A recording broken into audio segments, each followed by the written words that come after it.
So my name is Seth Burgett. I'm the CEO and founder of Gateway Bronco, and you're watching Vexit.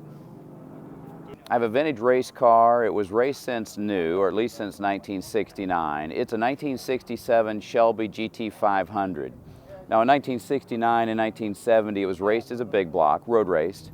Then in 1971 we know for sure it was in the Sebring 12-hour FIA race, and 72 is a small block and has been raced every decade since then as a small block GT350.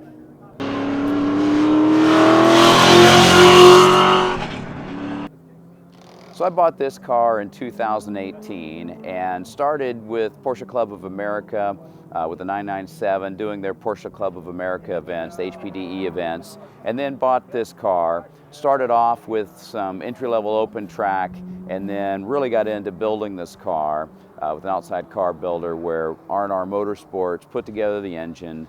It's a small block Ford putting out 500 plus horsepower at the flywheel, about 428 at the rear wheel, and it used a dog gear transmission. So it's a left foot brake, right foot on the gas, and downshifts are really getting the gas just right, so you rev match and everything goes beautiful. When it goes beautiful, it's a great, fast, fun car, and some people call it diabolical, because when it's not just right, it can get sideways and spin around on you fast.